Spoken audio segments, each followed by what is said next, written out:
अस्सलाम वालेकुम, मेरा नाम डॉक्टर आमिर एजाज़ है। आज हम बात करेंगे एक बहुत ही इम्पोर्टेंट टॉपिक पे, जो है फ़ीमेल पैटर्न हेयर लॉस, ख़वातीन में बालों का गिरना।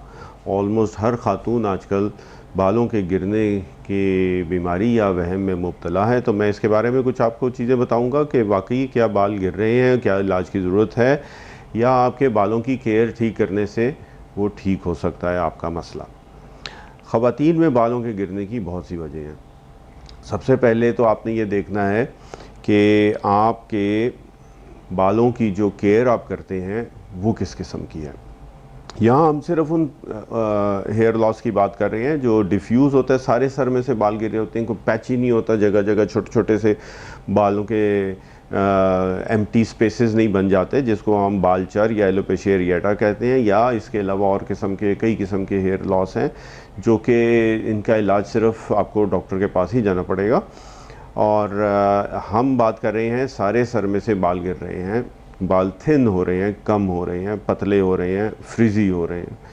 ये सारी चीज़ें इससे रिलेटेड हैं जो मैं आपको बताने लगा हूँ।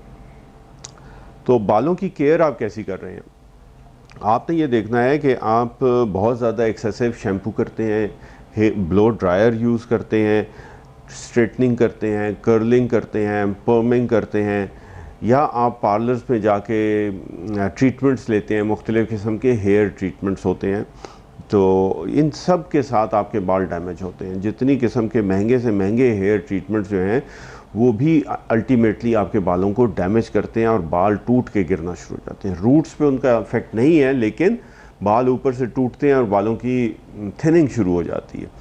तो इन सब चीज़ों से जितना बच सकते हैं वो उतना बेहतर है आपके बालों के लिए। आपको जो शैम्पू सूट करता हो और कंडीशनर वो आप इस्तेमाल कीजिए, और ब्लो ड्राई वगैरह का इस्तेमाल ना कीजिए, ये सबसे बेहतर होगा आपके लिए। अब आप समझेंगे कि हेयर लॉस होता क्या है, नॉर्मल क्या है। तकरीबन 100 बाल रोज़ के गिरना नॉर्मल है। और ये बाल कैसे गिरेंगे, या आपको अपने तकिए पे गिरे हुए नज़र आएंगे, या आपकी कंघी में आ जाएंगे, या आप जब शैम्पू करेंगे तो बाल गिरेंगे।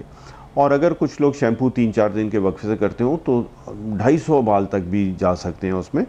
ये नॉर्मल है। ये जो बाल हैं आपके, ये आपकी बॉडी का सिस्टम ऐसा है कि वो इन बालों को गिरा रही है और इनकी जगह पे नए बाल आ रहे हैं। और इसमें बहुत बुनियादी रोल होता है हेयर साइकिल का। आपके बाल कुछ जो है वो ग्रोइंग फेज़ में हैं और कुछ जो हैं वो रेस्टिंग फेज़ में। जो रेस्टिंग फेज़ में हैं वो गिर जाते हैं, उनकी जगह नया बाल निकलता है, इसी तरह जैसे दरख्त के पत्ते होते हैं। और ये बहुत सी ख़वातीन में सीजनल भी होता है, कोई साल में एक दफ़ा होता है, या 2 साल 3 साल बाद एक दफ़ा फेज़ आता है जिसमें बाल गिरते हैं और फिर वापस आ जाते हैं।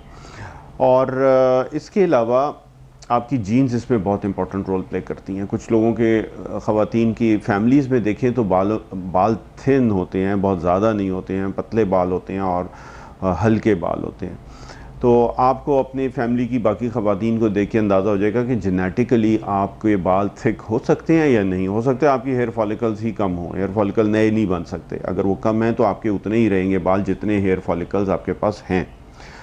और इसके अलावा बहुत सी और चीज़ें, आपकी डाइट कैसी है, आपका लाइफस्टाइल कैसा है, सोना जागना कैसा है, लेवल ऑफ स्ट्रेस कैसा है, इन सब चीज़ों से फ़र्क पड़ जाता है। अब अगर आपने देख लिया कि आपके बाल जो हैं वो नॉर्मल से ज़्यादा भी गिर रहे हैं और जेनेटिक्स में भी नहीं है, फैमिली में भी सबके बाल ठीक हैं और आपके बाल कम हो रहे हैं, तो उसमें आपने अपनी डाइट को देखना है कि आपकी बैलेंस्ड है या नहीं डाइट। बहुत सी चीज़ों की कमी होती है जिससे ख़वातीन के बाल गिरना शुरू हो जाते हैं, जैसे विटामिन डी, आयरन और थायराइड के प्रॉब्लम्स हों, जिंक कम हो जाए ब्लड में, बायोटिन कम हो जाए, बी विटामिन्स जो होती हैं ये कम हो जाएं, इन सब चीज़ों के साथ बाल गिरना शुरू हो जाते हैं। इसके अलावा थायराइड का मसला अगर हो तो उसके साथ भी बाल गिर सकते हैं। थायराइड का कम हो या ज़्यादा हो, दोनों सूरतों में बाल गिर सकते हैं। स्ट्रेस बॉडी के ऊपर, ये बहुत इंपॉर्टेंट है ख़वातीन में। Mental stress, physical stress. अगर किसी को प्रेगनेंसी हुई है या लैक्टेशन में से गुजरी है खातून, उसके बाद बाल गिरेंगे। कोई आपका एक्सीडेंट हुआ है, बड़ा सा कोई ऑपरेशन हुआ है, या आपने कोई बीमारी गुजारी है, तो उसके बाद बाल गिरेंगे। ये एक नेचुरल रिस्पॉन्स है आपकी बॉडी का। इसके अलावा मेंटल स्ट्रेस भी एक वजह होती है, इसको हम टीलोजन कहते हैं। टीलोजन एफ्लूवियम एक टाइप ऑफ हेयर लॉस है ख़वातीन में, जिसमें से बॉडी को बाहर निकालना होता है और आप अपनी डाइट के साथ उसमें से निकल सकते हैं। अच्छी बैलेंस डाइट और एक्सरसाइज के साथ आप उसमें से निकल सकते हैं। इसके अलावा बहुत सी दवाइयाँ हैं जो बाल गिरा सकती हैं, और ये दवाइयाँ कई किस्म की हो सकती हैं। मशहूर है कि कैंसर की दवाइयाँ, लेकिन इसके अलावा भी बहुत सी दवाइयाँ हैं जिनका साइड इफ़ेक्ट हो सकता है बालों का गिरना। तो आपने ये भी देखना है और अपने डॉक्टर से मिलना है कि आप जो दवाइयाँ भी अगर इस्तेमाल कर रही हैं तो उनमें से कौन सी ऐसी हो सकती है, ये आपका डॉक्टर आपको बताएंगे। अब अगर आप इन सब चीज़ों में से गुजरे हैं और अब आपने देख लिया कि आपके बाल जो हैं वो ज़्यादा भी गिर रहे हैं, और आपके ख्याल में आपकी जीन्स में भी नहीं है ऐसा, और आपकी डाइट भी बैलेंस्ड है, आप खा पी भी सही रहे हैं, और आप ऑफ एंड ऑन ये वाइटामिन्स भी लेते हैं, उसके बावजूद भी बाल गिर रहे हैं, तो अब आपको डॉक्टर से मिलना चाहिए, स्किन स्पेशलिस्ट से। इसके बहुत से ट्रीटमेंट्स होते हैं। हम सबसे पहले तो कुछ टेस्ट कराते हैं, यही चीज़ें, vitamin D, zinc, B vitamins, iron, इन सब चीज़ों के हम लेवल्स चेक करते हैं, और इनके लेवल्स में जो चीज़ें कम हो उनको हमने पूरा करना होता है। वो रिप्लेनिश किया जाता है आपकी बॉडी में, कि आपकी बॉडी के ऊपर जो फिज़िकल स्ट्रेस है उसको कम करने के लिए। इसके अलावा कुछ लगाने की स्प्रेज वगैरह होते हैं, वो बालों को अच्छा करते हैं, रूट्स को मजबूत करते हैं, बालों को थिक करते हैं। खाने की भी कुछ दवाइयाँ होती हैं जो बालों को गिरने से रोकती हैं, और हार्मोन्स का अगर इफ़ेक्ट आपके ऊपर आ रहा है, जैसे पॉलीसिस्टिक ओवरीज वगैरह के साथ हो सकता है, तो उस चीज़ को भी कम करती हैं। और इसके बाद एक और चीज़ है जिसको PRP कहते हैं, वो भी किया जाता है। इसमें आपका ब्लड लिया जाता है और उसमें से कुछ चीज़ें निकालते हैं हम, प्लेटलेट्स को इकट्ठा करते हैं, वो मशीन के ज़रिए होता है, और उसको वापस इंजेक्ट कर दिया जाता है स्कैल्प में जहाँ ज़रूरत हो।